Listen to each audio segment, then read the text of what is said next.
Selamat datang kembali. Hari ini kita coba gali lebih dalam satu sumber menarik nih yang Anda bagikan, kutipan dari buku The Rules of Management, karya Richard Templer. Misinya kita mau bongkar beberapa aturan main yang ya kadang nggak tertulis tapi penting banget buat sukses sebagai manajer. Siap ya? Siap.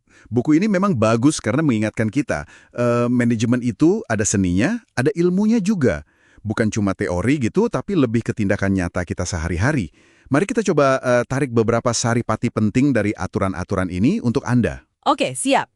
Yang pertama ini langsung bikin saya penasaran. Aturan 16, rekrut talenta mentah.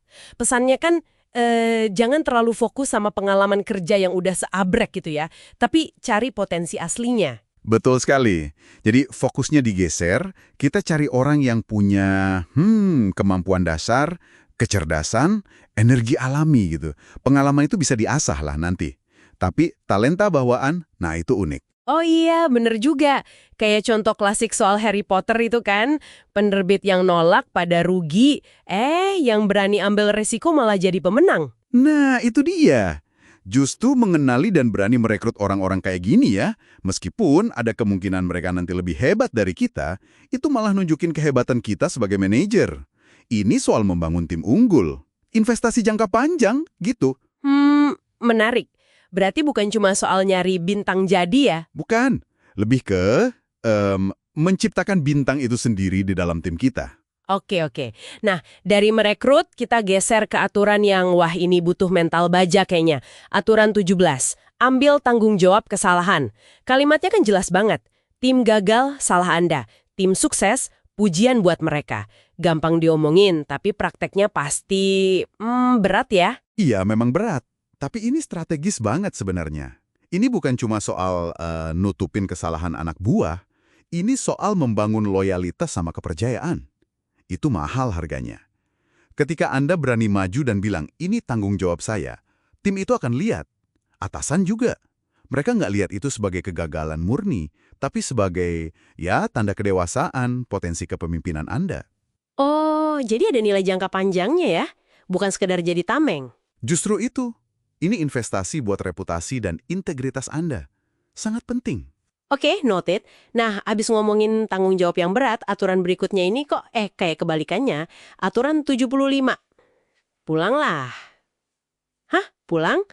Contohnya si manajer Bob itu kan, santai, jarang lembur, tapi timnya loyal banget dan respect. Gimana ceritanya tuh? Si Bob ini bisa begitu, karena dia berhasil bangun sistem. Sistem yang basisnya kepercayaan dan respek.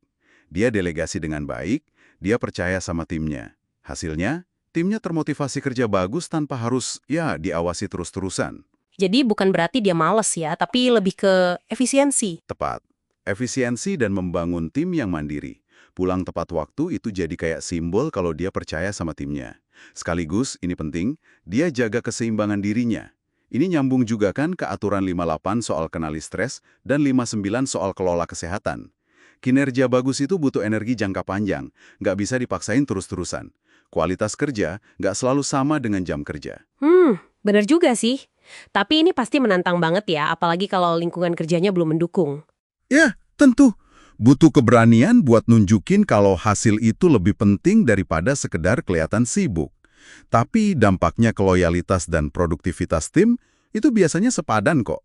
Oke, masuk akal banget. Nah, sebagai penutup nih, pilar dari semua ini kayaknya ya, aturan 103, jujur setiap saat. Wah, ini fundamental banget, jangan bohong, jangan nipu, jangan ambil untung nggak adil. Termasuk jujur ke bos kalau target kayaknya bakal meleset. Ini fondasi paling dasar. Integritas itu kayak mata uang utama buat manajer.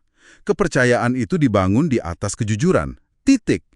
Memang kadang ada situasi abu-abu ya, yang mungkin butuh kejujuran kreatif gitu. Misalnya pas ditanya soal produk kompetitor. Tapi intinya jelas. Jangan manipulasi fakta, jangan sembunyikan kebenaran yang krusial. Jadi meskipun kadang nggak enak, jujur itu pilihan terbaik ya? Selalu. Kejujuran ini penting buat hubungan yang sehat. Sama tim, sama atasan Anda, kayak di aturan 100, dan juga sama pelanggan. Itu aturan 101. Semuanya nyambung. Jadi kalau kita simpulkan sedikit ya, buku ini kayak ngasih peta jalan praktis gitu ya. Mulai dari lihat potensi orang, berani ambil tanggung jawab, jaga keseimbangan hidup lewat kepercayaan sampai ya integritas sebagai kompas utama. Tepat sekali. Intinya, jadi manajer efektif itu bukan cuma soal apa yang Anda tahu di kepala, tapi lebih ke bagaimana Anda menerapkan itu semua secara konsisten. Ini soal tindakan nyata sehari-hari, membangun tim yang solid sambil juga mengelola diri sendiri dengan bijak.